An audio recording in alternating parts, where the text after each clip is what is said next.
the presence of him as a person. So this is the talk with the conversation between Chaitanya Mahaprabhu and Sarvabhouma Bhattacharya.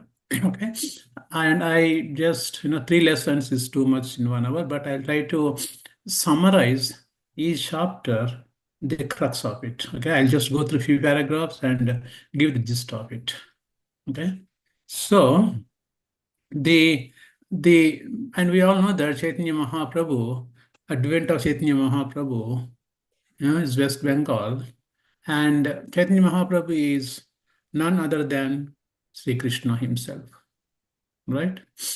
His advent in Kali Yuga has different reasons, internal reasons and external reasons.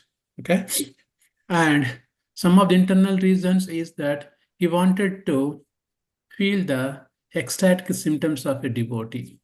Okay, God is always beloved, but you want to feel the mindset of a devotee. That's one of the internal reasons he came.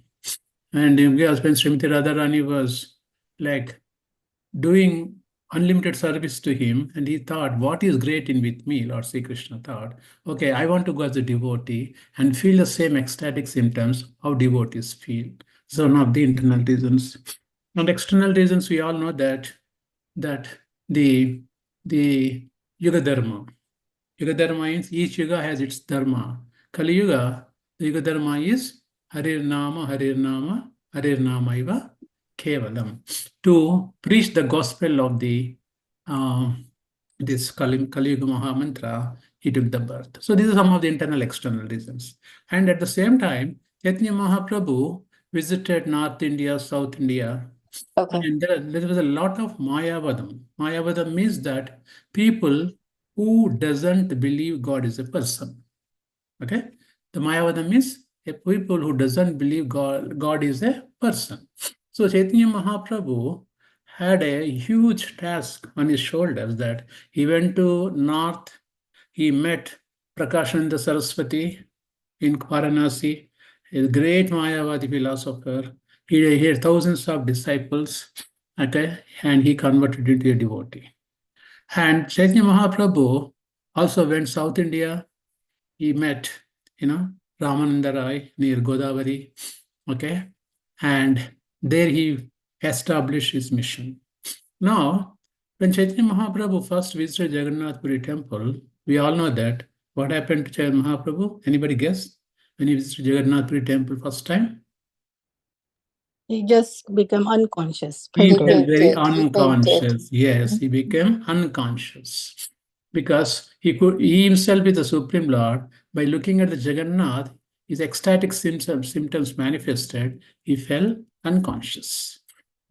So at that time, there happens to be a devotee called Sarvabhouma Bhattacharya. Okay, we call even Mayavadis as the devotees. Okay, so Sarvabhouma Bhattacharya was there. So when Lord Chaitanya met Sarvabhouma Bhattacharya, Jagannath Puri, Bhattacharya, the greatest logician. So Sarvabhouma Bhattacharya was a great Pandit. All like theoretical knowledge. You know that when a college professors, they teach a lot of things without any practice. He's a very great theoretician.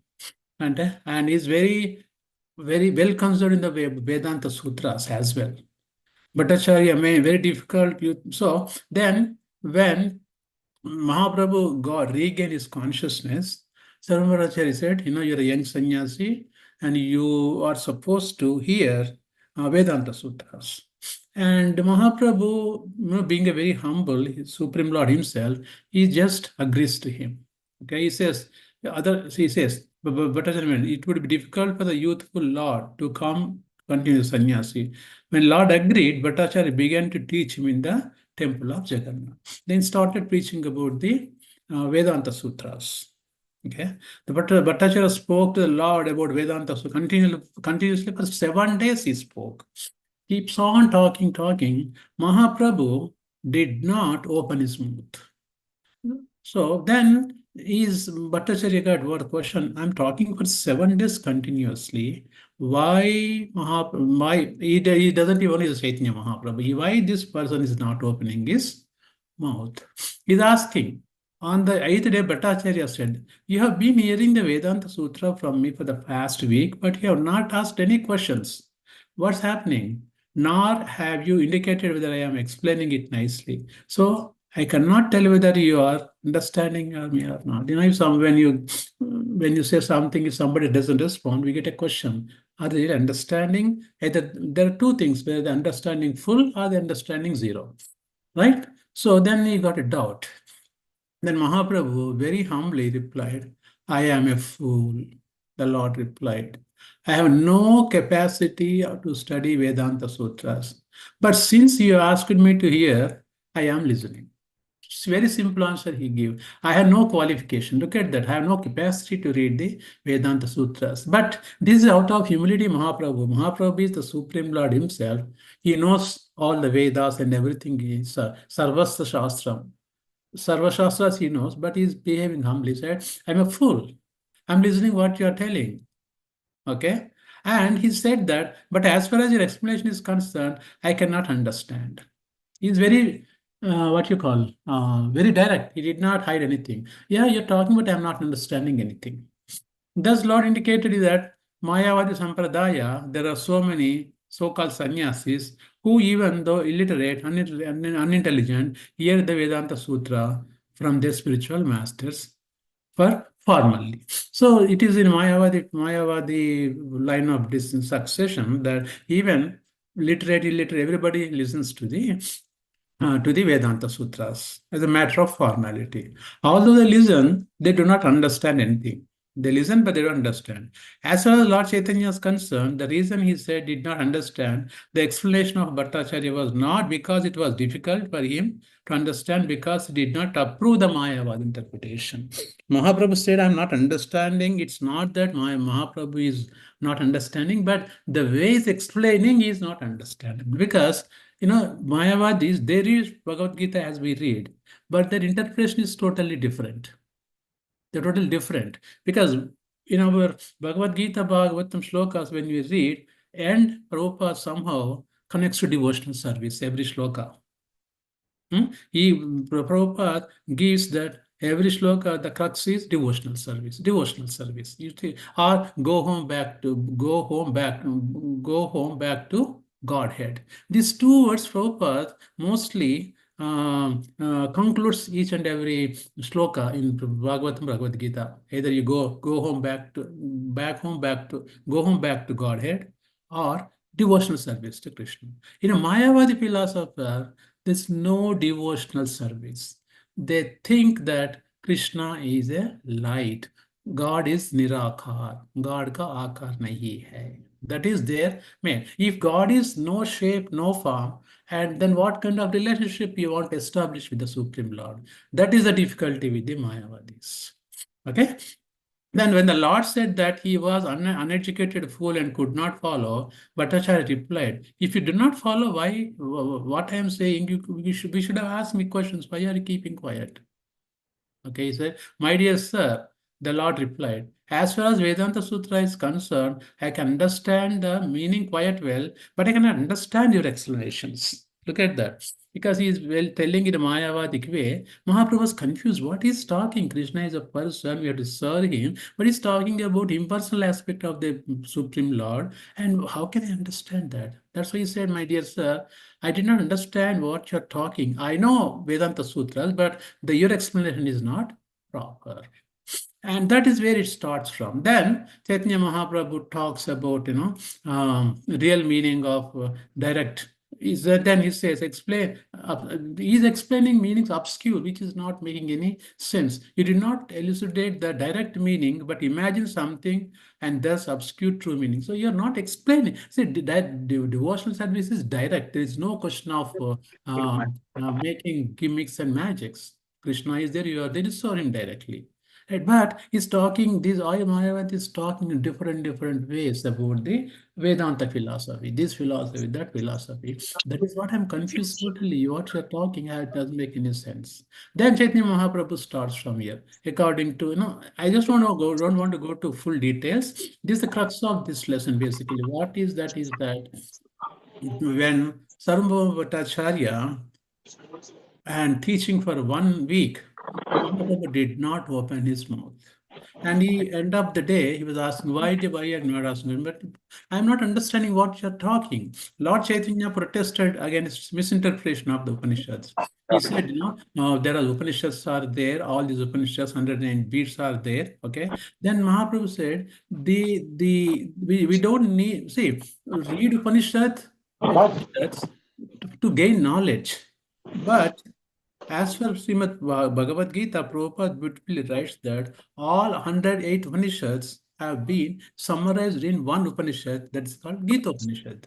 Bhagavad Gita is called Gita Upanishad. If you read Gita, it is somebody's I think echo is coming. Yeah, if you read one Bhagavad Gita, which is equivalent of reading 108 Upanishads. Okay, we don't need to read for the sake of knowledge. We don't need to read. The beauty of this Shastra is that ultimately we should end up in devotional service, right? Because in the 15th point, 15th Krishna beautifully says that Sarvasya chaham vidisannivisto matta smriti jnanam apohanancha vedesa sarvam ahameva vedyo vedanta krit vedavi teha chaham. The whole purpose of reading Shastra, Bhagavad Gita, Srimad Bhagavatam, etc., to form a personal relationship with the Supreme Lord, Sambandha Jnana, right? Sambandha Jnana, you have developed a Sambandha with Krishna. On what capacity? If you think God has no shape, Nirakar, and what kind of relationship you want to form with the light, as a lump of a light? And that is what Chaitanya Mahaprabhu was totally confused when Sarvabhouma was explaining all the Upanishad, these, that, telling so many things, etc., etc. Then Chaitanya protested against his interpretation, rejecting an explanation which did not give their direct meaning. Direct interpretation is called Abhidhara Vritti, whereas interpretation is called Lakshya. Anyway, so here, then Mahaprabhu explains how knowledge can be perceived. Knowledge can be perceived. The important knowledge perceived will be Shabda Praman. When, see, there are different ways we can acquire knowledge. One is called Shabda Praman. Okay. Other one is called Anuman, Pratyaksha Praman, Anuman. So anything that Shabda Brahman, sound vibration, that what we hear, instructions are the first one. Shabda Brahman is the best. Why? Because when somebody gives instructions, that coming oral reception, that is the powerful method of gaining the knowledge. And some nowadays, seeing is believing, all these things are less intelligent people. Why? When you see, believe. But when sound vibration coming, you don't believe. I'll give an example that, for example, you are told that don't cross the red light. So that sound vibration coming from me, I'm telling, don't cross the red light, you will get a ticket. So person X heard from me, oh, he told me I don't want to do that. Second person who doesn't believe in Shabda Praman, he said, no, I don't believe, I want to experiment it. That person goes and cross the red light, he gets the ticket, he pays the bill, then he understands, so what he said was correct. So anything coming from Shastra, Bhagavad Gita, Bhagavatam, coming Shabda Praman directly from the Supreme Lord, and believe that one. Shabda Praman, that's the highest mode of getting the knowledge. So then Chaitanya Mahaprabhu explained all how knowledge can be heard this from Bhagavad Gita and Srimad Bhagavatam. Okay, then according to Chaitanya, those who try to give some personal interpretation of Vedic statements are not at all intelligent, because here Sarvabhouma was explaining philosophy left and right. 8 days he heard from him. They mislead their followers by inventing their own interpretations. In Bhagavad Bhagavatam, Prabhupada has written so beautifully purports and translations. We don't have to give our own interpretation, because Prabhupada has written Bhagavad Gita called Bhagavad Gita as it is. Why? He has presented Bhagavad Gita as Krishna presented. That's why that book became very famous. And we have so many versions of Bhagavad Gita where Bhagavad Gita was interpretation was given by according to their own whims and their philosophical speculation and mental concoction. That's why no other Bhagavad Gita has read people, nobody became a devotee. When they read Bhagavad Gita from the Prabhupada, because he gave the message as it is from Lord Sri Krishna, when people read that Bhagavad Gita, they became devotees. So it means the knowledge should be not perturbed, not changed. give as it is information. We don't have to reinvent the wheel. We don't have to, even if you're preaching, we don't have to preach something which Prabhupada did not say. Just summarize what Prabhupada said, put in a nice words and explain, that's all. Because then the mercy automatically comes. So then he said, in India, there are a class of men known as Arya Samajis. They also not true devotees. Okay. So this Chaitanya Mahaprabhu then said, Lord Chaitanya said, the Vedic statements of Upanishads are like a sunlight. Everything is clear, very distinct when it is seen in the sunlight. The statements of the Vedas are similarly clear and distinct. Everything is clear, but Mayavadi philosophers, if you look at it, Mayavadi philosophers simply cover the sunlight with a cloud of their misinterpretation. They misinterpret the information and they cover like a as the cloud cover the sun. They cover the real information. They give their mental concoction. That's why Chaitanya Mahaprabhu was totally giving information to him that he is hearing from him, but what he's talking is doesn't make any sense. This indirectly is telling that what he's talking is a useless, but he put in a nice way. Okay, so Lord Chaitanya then said all the Vedic statements of Upanishads aim at the ultimate truth known as Brahman. As I said, 15:15, Sarvasya Chaham Vidisanivisto Matta Smritir Jnanam Apohanancha Vedesa Sarvam Ahameva Vedyo. The Vedas, four Vedas, the purpose of four Vedas is to, after reading Vedas, we should know who Krishna is. But you read four Vedas, and if you don't know who Krishna is, your life is simply miserably waste of time. Why? Because the purpose of Vedas is to know Krishna. Right? And he is the compiler of the Vedas, Krishna. In the literal incarnation of Vyasadeva, he came, he compiled the Vedas. And he said, I am to be known as the end of the Vedas. And if you don't get that information, reading literature, Upanishads, the Vedas, etc., have no meaning at all. So the conception of the impersonal Brahman of the Lohic Super Soul are contained within the understanding of the Supreme Lord. So we know the Supreme Absolute Lord, Krishna, can be perceived in three different ways.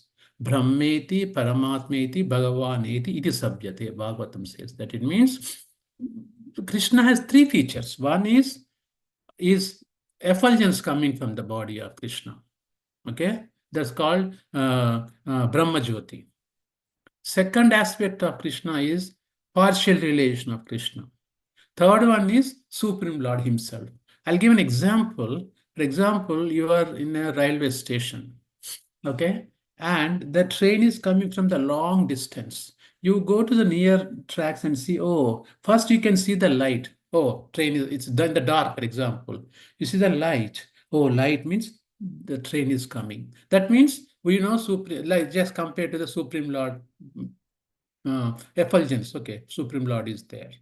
Then, as the train comes closer to the station, you see kind of small shape of the train. Oh, it's a train. That is a Paramatma feature of the Supreme Lord. When train comes to the station, you get into the station train. That is the personal feature of the God. That is Bhagavan realization. That's how we need to understand the concept of the Krishna. Three aspects of Krishna. So Chaitanya Mahaprabhu explained all these features to Sarvabhouma Bhattacharya. Okay, and he said, when we speak of the Supreme Personality of Godhead, we add Sri. Sri means indicating that he has six opulences full. Krishna has what is called Purna Purusha, six opulences, 100%. Aishwaryasya, Samagrasya, Virasya, Yashasya. As per the Parasara Muni, father of Vyasadeva, Krishna is a Purna Purusha, six opulences, 100%. This means he is eternally a person. Krishna is a person. He is not a Nirakar. He is a person. If he were not a person, the six opulences could not present in the fullness. If not a person, you take some light, what kind of six opulences attribute to the light? That doesn't make any sense. Therefore, whenever it is said the Supreme Absolute Truth is impersonal, what is meant is that His personality is not material. So the way to understand Krishna is impersonal means is not a personal on the material nature. Krishna is Sat Chit Ananda Vigraha. Ishvara Parama Krishna Satchidananda Vigraha. Krishna is Sat Chit Ananda, which is a Krishna's body, spiritual body. Krishna's body is spiritual body. He doesn't have a material body like you and I have it. Because he doesn't have material body, he doesn't have to eat. For example, our soul is what our soul is also Sat Chitananda. So whatever our soul is made of, that Satchitananda Vigraha, three material, Krishna's whole body is Satchitananda Vigraha. Our soul doesn't get hungry. Soul is happy when you supply Krishna Katha to the soul. Devotional to Krishna, we feel so happy. Our soul becomes so blessed. The food and eating is to maintain this physical body. So Krishna's body is fully spiritual. And that is the meaning of impersonal when they said, but Mayavadis misinterpret. It means Krishna has no shape at all. Because of their inability to understand Krishna's personal features, they made God is a shapeless. So that we don't have to work. We can eat happily, we can enjoy, no devotional service, happy. I can sleep. Krishna is a Nirakar. Krishna is a Nirakar. I can read a Bhagavad Gita, Krishna is a Nirakar. That is what Mayavadi does. Okay, and Mahaprabhu explained, the absolute truth has no material legs and hands. Krishna has no material legs like you and have it. And Krishna has no material eyes also. When you offer prasadam to Krishna, just by glance, Krishna eats prasadam. In our houses, when you offer bhoga to Krishna, Krishna doesn't have to eat with hand and like this. By glance, Krishna's body, one part of the body can do the other part of the work. He can eat with his eyes. Krishna can walk with his tongue. And Brahma Samhita says that Angani yasya sakalendriya vritti manti. Angani yasya sakalendriya. Any part of the body can, that's why it's called spiritual body. It can do any function. So all these things he explaining to Sarvabhouma bhattacharya. Okay. Then finally, look at that, you are the eternal of Satchidananda. Your full effulgence is spread all over the creation, just like the sunshine. Krishna's energy is all spent like that. Okay. This explained from our famous Ishopanishad. Hiranyamayena Patrena. Oh my Lord, oh Supreme Personality of Godhead, you are the maintainer of the whole universe. How can shapeless person can maintain the universe? Some people say it's a power. It's a power. Some power is working. Some power is working. But fools doesn't understand behind the power there's a person. We worship that person who is giving this power. But these people are just that power itself is a god, they think. That is the what you call moodas, or it's moodas. Less intelligent people. It in this verse clearly stated that eternal blissful cognizant form of the Supreme Lord. Eternal Sat Chit Ananda. Blissful is Ananda, eternal is Sat. This is Chit. Cognizant means he knows everything, past, present, and future. Krishna knows. Okay? And the Brahma Jyoti, which emanate from the body of Supreme Lord. Thus, personal body of the Lord is the source of Brahma Jyoti. All the energy what we are getting, light, everything coming from the person, the Brahma Jyoti of the Lord Sri Krishna. So he gives all this information to Sarvabhouma Bhattacharya, and then Bhattacharya in the next lesson. I just wanted to conclude here this lesson. Basically, this is the explanations that Chaitanya Mahaprabhu telling Sarvabhouma Bhattacharya how Lord can be perceived. He's quoting different shlokas from Srimad Bhagavatam, Bhagavad Gita. If you look at here, the Bhagavad Gita 7.7 confirms that there is nothing superior to Krishna, right? Nothing superior to Krishna. Matta parantam nanyat kinchit nasti dhananjaya mayi sarvam idam proktam sutre maniganaiva. O conqueror of wealth, there is no true superior to me. Everything rests upon me as pearls are strung on a thread. The conclusion. It means he's a person, he's not a power. A power is there, but he's a power beyond the power person is there. That is Lord Sri Krishna. There's nothing superior to him.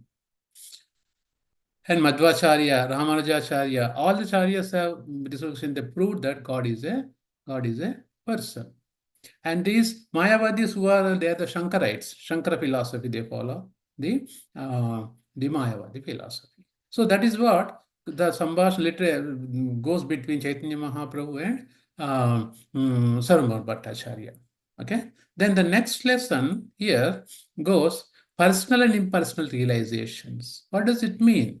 Personal devotees have a personal. See, Chaitanya Mahaprabhu. One of the reasons Mahaprabhu came also, he uncovered the melos relationship with the Lord Sri Krishna to individual living entity. You can develop relationship with Krishna. Only relationship comes when the other side person is there. If the light is there, what kind of relationship on develop with the light? Nothing. So he's a person. When he's a person, Mother Yashoda has a Vatsalya love, son, and Arjuna has a Sakha. Srimati Radharani has a conjugal love. So like that, you can develop different relationship with Krishna. And this is the chapter Mahaprabhu explains to Sarvabhouma how a personal and impersonal realization is difference. What is the difference between these two? The Puranas are supplementary of Vedic literature because sometimes in the original Vedas, the subject matter is too difficult for the common man to understand. The Puranas explain. So when you read literature, it will be a little confusing. But when you read Srimad Bhagavatam, there's no question of confusion. Why? So Bhagavatam is fully supported by the devotees' examples, stories, so that these Puranas help us to understand the Vedic literature completely. When you read Srimad Bhagavatam, which is called Amala Puranam, that is spotless Purana. Even Vyasadeva himself was not happy. He wrote 17 Puranas, Devi Bhagavatam, Vishnu Purana, Linga Purana, Devi Purana, all the Puranas he wrote, but he was not happy. Why? In none of them, he explained, he glorified Lord Sri Krishna. But when he was advised to glorify Krishna in Srimad Bhagavatam, he was totally happy. Why? Because Supreme Lord Purna Purusha, when you glorify him, because you're part and parcel of Lord Sri Krishna, you get happiness. Our senses are part and parcel of Lord Krishna's senses. Rishikeshena Rishikesha Sevanam Bhakti Ruchyate. When you serve the senses of Lord Sri Krishna, our senses get satisfied. Why? Because you're part and parcel of Lord Sri Krishna. Krishna is a superset. We are a subset in the superset. When the superset gets satisfied, all the subset automatically get satisfied. We are the superset in Krishna's body. And he is also telling here, according to the verse beginning, although Brahman has no material hands and legs, he nonetheless walks in a very, very, very stately way and accept everything offered to him. So Krishna, Krishna is a param, is like a supreme absolute truth. And we have questions that whether Krishna really accepts prasadam or not. Yes, he accepts it. How? He doesn't have to eat like you eat, like we eat like materially. Just a glance, he can use it. He has transcendental limbs, therefore not impersonal. We have Prabhupada writes time and again that this suggests that he has a transcendental limbs and is therefore not impersonal. God is not a Nirakar. One who does not understand the Vedic principles simply stresses the impersonal material features of the supreme absolute truth and thus unceremoniously calls absolute truth impersonal. Look at that. One who doesn't understand the Vedic principles properly, they declare God is a impersonal. All Mayavadis are like that. They declare God as a impersonal. They don't understand the Vedic literature properly. And Prabhupada puts such a beautiful way. One who does not understand the Vedic principles simply stresses the impersonal material features of the Supreme Absolute Truth and thus unceremoniously calls the Absolute Truth is a impersonal. The impersonalists, Mayavadis, philosophers want to establish Absolute Truth as impersonal. But this contradicts the Vedic literature. Vedic literature is not saying that God is a Nirakar. They're declaring, which is contradictory against the Vedic literature, God is a Nirakar, because they're misunderstanding. Although the Vedic literature confirms here that the fact the supreme absolute truth has multiple energies. Mayavadis, Krishna has different energies. We know that internal energy of Krishna, external energy of Lord Sri Krishna, and marginal energy of Lord Sri Krishna. Okay? Because when how the energies would come when the person is not there, that this doesn't come out of look. No, energies come when the power comes only when the person is there. That person is Lord Sri Krishna. The Mayavadi person still try to establish the absolute truth as no energy. That's not correct. The fact remains, however, the absolute truth is full of energy and is a person as well. Look at that. Is a power and is a person. Not possible to establish him as impersonal. So Prabhupada is no Prabhupada laments sometimes, some of the purpose Prabhupada writes that this Mayava, this is a being a Madhava is a spiritual suicide. That means we are making God as a impersonal, no shape. That's the greatest offense we commit at the lotus feet of Krishna, saying that God has no shape. God is not a person. Hmm? And according to Vishnu Purana, the living entities are considered Kshetrajna energy. So Prabhupada writes like how these three energies also work. The original energy of the Supreme Lord is spiritual. We know Krishna's internal energy is called Ladini Shakti, the Srimati Radharani, the internal potency of Lord Sri Krishna. And external potency of Lord Sri Krishna is maintained by Srimati Durga Devi. Hmm?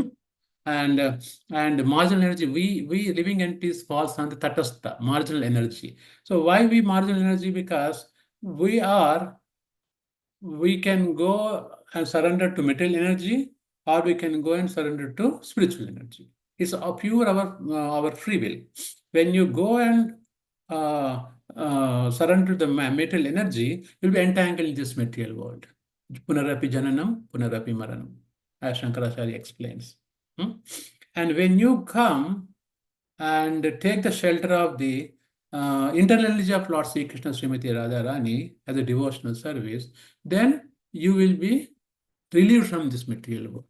That's the bhakti basically. Either you can become a devotee or non-devotee. Non-devotee means that you are taking the shelter of the Mahamaya. And devotee means you're taking the shelter of the Yoga Maya potency. Krishna, that is Srimati Radharani's. When you take this one, you'll be directed toward the spiritual creation. And when you take the shelter of the mental energy, then you will be, it's like a birth, death, old age, disease. This keeps on repeating, right? And maybe we are a human being in this here now, and we are nicely situated in America. We have a green card, we have everything, food, shelter, clothing. But if you don't take the surrender is internal energy of Lord Sri Krishna and external energy, we may end up in different body. There are 8.4 million species are situated. We may end up in any of the bodies based upon desires. At the time of death, whatever desire we have, we get that body. Yam yam vapi smaran bhavam tajevante kalevaram. Our body gets that one. So why 8.4? Because there are 8.4 million desires are there. You see, accountant in Lord Brahma's accountant is very, very correct. He just put 8.4, not 8.399 or 8.40001. 8.4 million species. Why? That many desires exist in this creation. So each one is a one compartment, 8.4 million compartments. Whatever desire you have, you go to that compartment, spend time there, again die. Again, next desire, put that compartment, you leave there, die. It keeps on going until you develop Krishna Bhakti. That's what I explained here. But if you become a Nirakar, what are you going to do? You have to come back and again this material world. Okay. According to Vedic injunction, one should understand the constitutional position of the living entity, the position of the Lord, the position of material energy, and their interrelations. That's what our Bhagavad Gita teaches 5 aspects. Can anybody know what the 5 aspects Bhagavad Gita teaches? Ishvara, Jiva, Jiva, Prakriti, Prakriti, Kala, Kala and Karma. Karma. 5 Karma. aspects. Ishvara, Jiva, Prakriti, Kala, Karma. Kala, Karma. And out of these 5, 4 are constants. Ishvara is constant, living entity is constant, Prakriti, Kala. These nobody can change. Only, what's the last one? Karma. Karma. Karma can be changeable. We can change our karma. With what? by devotional service to Krishna. See, everything happens in our life because of our previous coat of karmas. Accept that. Now you want to get rid of those things. Only Krishna Bhakti. There's a nice sloka by Rupa Goswami Prabhupada. Aprarabdam phalam papam bijam kutam phalonmukam karmaneya falliyate Vishnu Bhakti pratatmanam. Whoever comes to the surrender to Krishna, you can burn all your previous karmas and karmas which are yet to become also prarabdam, aprarabdam. Prarabdha means already some karmas you went through, that's fine. But the which are about to come, you can also minimize them by Krishna Bhakti only, by Vishnu Bhakti only, not by any demigod worship. Okay, so all these things were explained, Chaitanya Mahaprabhu. First of all, one should try to understand the constitution. Then we understand who are we, who is Krishna. Try to develop that Sambandha Gyan. Bhagavad Gita gives some first, especially chapter 1 to chapter 6, Bhagavad Gita tells about Sambandha Gyan, who I am, who is the Supreme Lord, and what I should do to attract His mercy. Yet at the end of the day, we should attract the mercy of Krishna. When you attract the mercy of Krishna, when you are humble and when you hanker for it, only Krishna gives that. Okay, so these are some of the impersonal, personal pieces explained by and he gives the conditioned soul is the marginal potency over the external potency. I said we are marginal. We are either you can go to material energy or spiritual energy, etc. Okay, the Supreme Lord enjoys 6 kinds of opulences. No one can establish he is formless, that is the thought energy. That is foolishness to say that he is a formless. Such a beautiful form of Lord Shamsundar in the temple, how you can say he is a formless? If someone claims so, his contention is completely opposite to the Vedic injunctions. It means we are not reading Vedas, Vedic injunctions properly. Actually, the Supreme Personality of Godhead is the master of all energies. The living entity, however, being his infinitesimal part and parcel, can be overpowered by the material energy. Look at that, how beautifully Prabhupada writes. So like this lesson talks about what is the personalism, impersonalism. Any questions on, did anybody's questions what the meaning of personal and impersonal means? I'll go to next chapter. Maybe 10 minutes I can cover next chapter, but I just wanted to understand. Previously, the conversation between Chaitanya Mahaprabhu and Sarvabhouma Bhattacharya. Then Sarvabhouma Bhattacharya was explaining for 1 week. Then Mahaprabhu comes later and gives his 2 cents. I'm not understanding. Your way of understanding is totally not correct. Then Mahaprabhu talks about what is personal and impersonal realizations are. And devotees, we are only on the personal level because we direct relationship with Krishna. And Mayavadi's impersonal relation. Oh, the effulgence coming from the Lord is a Lord. They think power is a Lord. But we think behind the power, person is there, that person is the Lord. We think that way. That's the difference between power and impersonal realizations. Okay.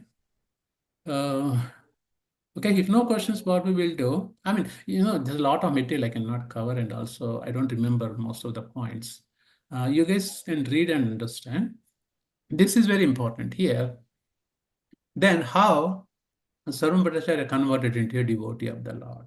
So after hearing all the conversation between both of them and Mahaprabhu's authentic, of course, Supreme, he is a Lord, right?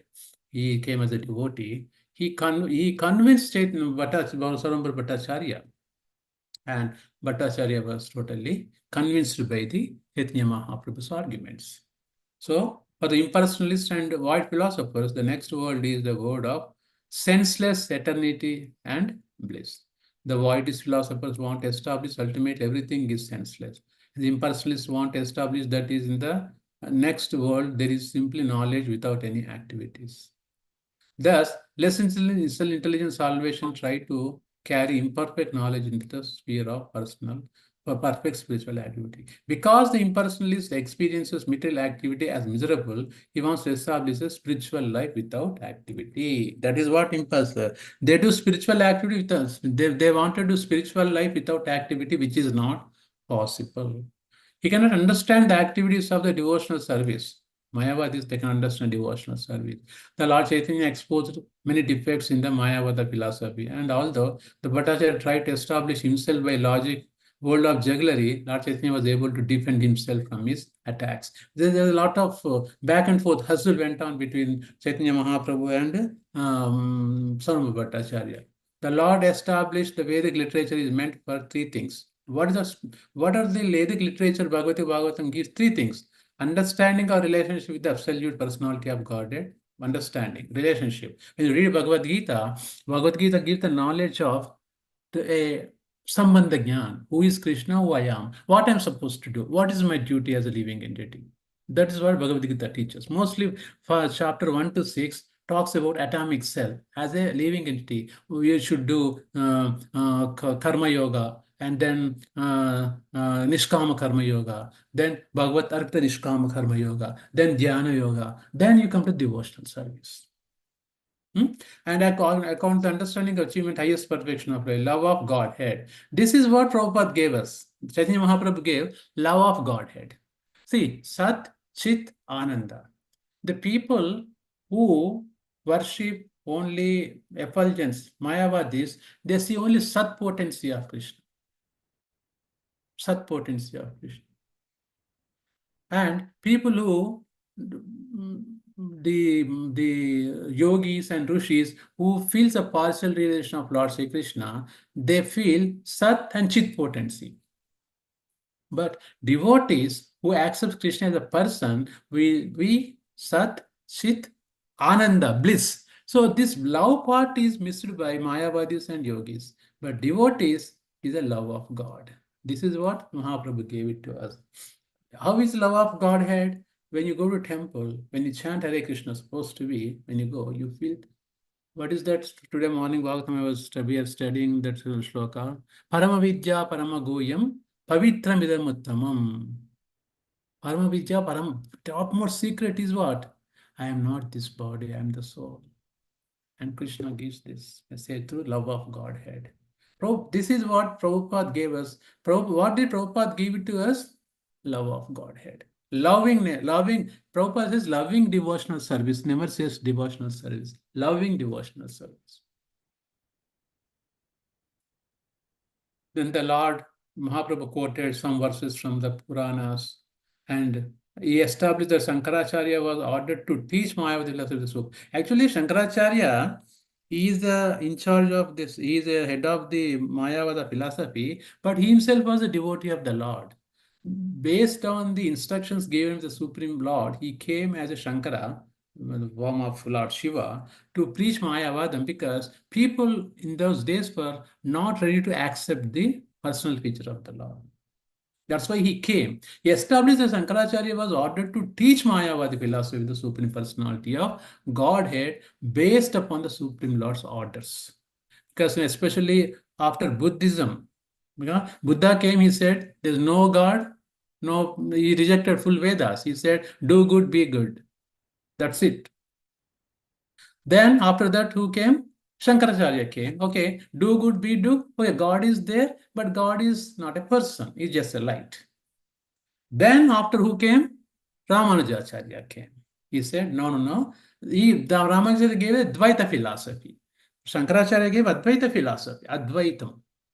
But the Ramanujacharya came and Madhvacharya came. They gave Dvaita philosophy. God is there, you and God are different. And you're a part and parcel of Lord. Your duty is to serve him.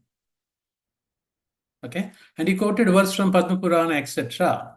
And then Lord Shiva explained to his wife Parvati, in that age of Kali, he would come in the form of Brahmana to preach imperfect interpretation of the Vedas. So, to preach an imperfect interpretation of the Vedas known as Mayavada, which is actually but a second edition of atheistic Buddhist philosophy, which is not acceptable. But he came on the order of Supreme Lord Krishna himself, because people were not ready to take the devotional service in those ages.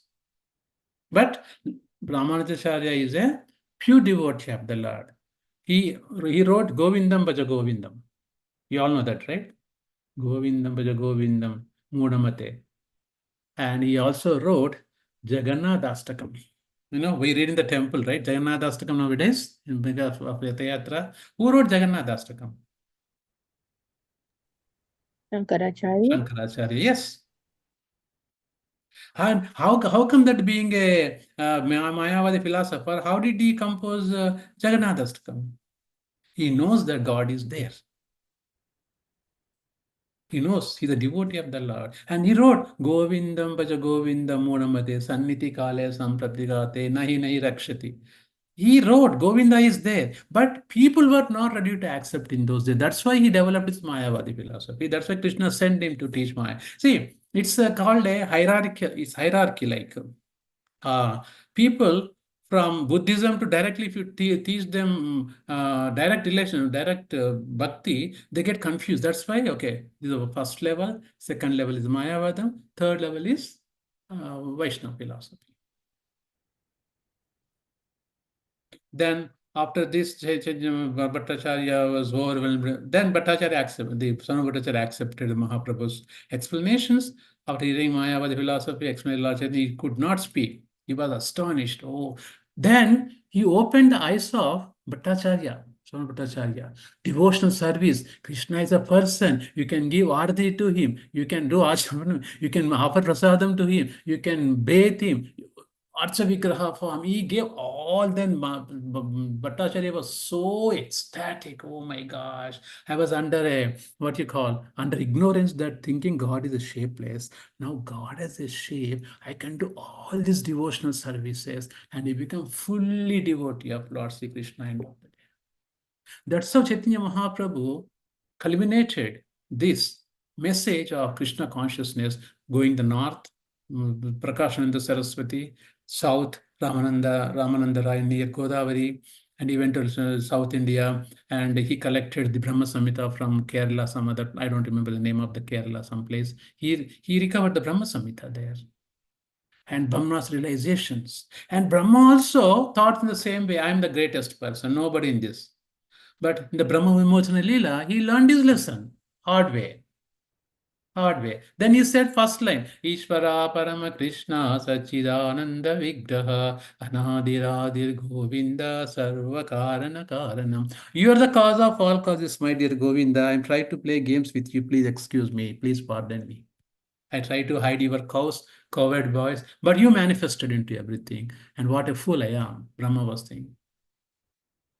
That is what the Bhattacharya, Son Bhattacharya, learned devotional service. And if you visit Jagannath Puri, I visited a couple of times.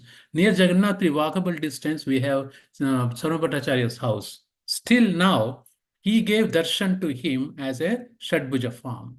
Lord Ramachandra, Chaitanya Mahaprabhu, and Lord Krishna. On the wall, still that picture is there. If you visit Jagannath Puri, look that one. To him only he gave. Means Bhattacharya was totally in ecstatic situations when Mahaprabhu told about the personal feature of the Supreme Lord. And there are a lot in this chapter, please read that. And he was like, tears coming from his, oh, I didn't know this much. And he was a theoretician, he was thinking, he was puffed up with his knowledge. But when Mahaprabhu gave the devotional service to him, we look at here, after this incident, Lord Chaitanya returned to his place and the Bhattacharya became pure and faultless devotee. Look at that. Pure and faultless devotee. Since he had formerly been a great academic scholar, the Bhattacharya could only have been converted by the causeless mercy of the Chaitanya Mahaprabhu. That is one of the reasons Mahaprabhu's advent in this Kali Yuga is causeless mercy. He converted Jagai Mada into devotees of the Lord. And that is one of the reasons Mahaprabhu, external reasons why Mahaprabhu came in this Kali Yuga to establish the Yuga Dharma faultlessly. And we received that knowledge by our great divine grace, Prabhupada, and his causeless mercy showed on us. That's why if you look at here, then he was very much pleased to see Bhattacharya condition and he began to dance in ecstasy. Look at that. Dance in ecstasy and vibrating the transcendental sound. Everybody unmute one time, please. We all sing together this Hare Krishna Mahamantra. All of you, please, who are in the mute. Hare Krishna, Hare Hare Krishna, Hare Krishna Krishna, Krishna, Hare Krishna Hare, Hare Hare, Hare Hare Rama, Rama, Hare Hare Rama, Rama, Rama Rama Rama, Rama, Hare Hare. Hare Hare. Dancing in ecstasy. That is the condition where Mahaprabhu took Sarvabhouma from a um, Mayavadi philosopher to a pure devotee of the Lord. That is the potency of the Chaitanya Mahaprabhu. And the potency of Prabhupada, causeless mercy, he came here and we are reaping the same what Mahaprabhu gave it to Sarvabhouma. We have the same facility now, same information is there. We can also dance in ecstasy while chanting Hare Krishna Mahamantra. That is what the causeless mercy of Chaitanya Mahaprabhu. So I would like to, there's a lot to cover, and I just giving some gist of it. What we can do is stop here. We have about 3-4 minutes of time. Any questions or anybody wants to add some points here? I'm okay with that one. Thank you. Hare Krishna.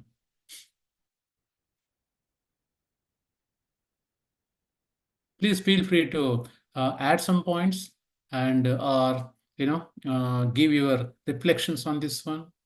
Either way, I'm fine.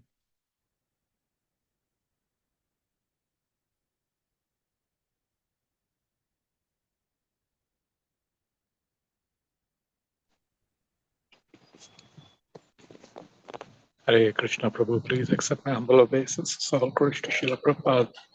Prabhu, the Satbhuj form, was it only to Sarvabhouma Bhattacharya or also to Ramananda Roy? Yes, that's true. There are a few devotees showed too, correct. Okay. Yeah, I Only visited. these two, right? Or are there more? I think I heard these two only, but I don't know anybody. And I went to Puri Prabhuji. I saw that picture still on the wall in Yeah, his yeah. house, Bhagavan Bhattacharya's house. Yeah. Thank you, Prabhu. Right. And Mahaprabhu is this called, it's called Chennavat. It's like a Gupta, like, it's a hidden incarnation, Chaitanya Mahaprabhu. Yeah, yeah. Okay, as a devotee, he wants to feel the ecstatic symptoms of the devotee, how devotee feels, because God is beloved. So you want to see how devotees feel. That's the mood he came. Thank you, Prabhu.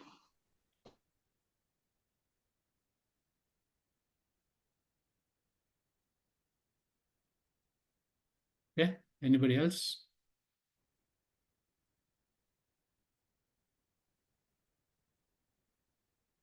You're all tired because of Friday? Prabhuji, I want to just curious about a Buddha avatar is a Krishna's avatar only, right? Huh? Buddha avatar is a form one of the Krishna avatar, like a Krishna is there, part of the Krishna, right? Buddha avatar Buddha. or Yeah, no? he is the incarnation of Krishna. Correct. Buddha. Krishna. Yes. So how come if it is the incarnation of Krishna, how come he just told Mayavadi philosopher? See, there is a time, place, circumstances. Each Krishna comes in different places, different reasons to solve problems. Okay. So he came Buddha at that point, the lot of wars were going on. People are killing each other, especially Ashoka war. If you read, the blood was going like a streams of rivers. So at that point, Lord Buddha came and said, don't do anything, do good, be good, like that. So it is like a what you call gradual uplifting of the people's consciousness, slowly. So that's why each incarnation has a specific purpose. Yeah. Then he sent Shankaracharya, the Lord Shivaji, to introduce slowly Mayavadam, so that people get at least there is some power is there. Then after that he sent Madhvacharya Shankara, so the Ramanujacharya, to say, no, God and you are different. So like that, slowly that came into existence. Oh, okay. Thank you. Hare Krishna.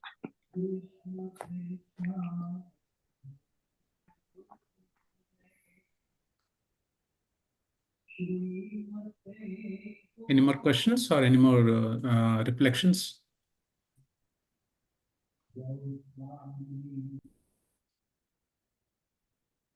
Okay, if not, then Any announcements? We have Ratha Yatra tomorrow. No, sorry, Saturday. Atlantic City Ratha Yatra. Bus is going, and I think bus is a nominal charge. Okay. Please use this opportunity to attend Ratha Yatra. Where is Ashish Prabhu? He's there. Don't you have any questions, Ashish Prabhu? Oh, he's on the mute. Okay, chala. So, yeah, Ratha Yatra festival, Jagannath festival, it's a beautiful way to glorify the Supreme Lord. And also, I saw that there's a lot of help needed in the kitchen for making prasadam for Jagannath. And please, whatever way, these are all devotional services to Krishna. Everything will be written on your eternal account. There's a bank called Eternal Bank in Krishna.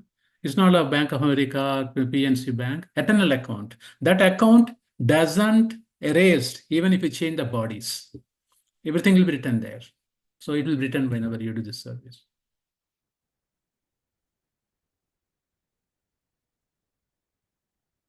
Okay, dear devotees, we have no questions. Let us pay our humble obeisances to all the Vaishnavas. Vancha kalpatarubhyascha kripa sindhubhya evacha patitanam bhavanebhyo Vaishnavebhyo namo namaha. Vaishnavrinda ki jai. Srila Prabhupada ki jai. Hare Krishna. Hare Krishna. Thank Thank you, Prabhuji. Hare Krishna.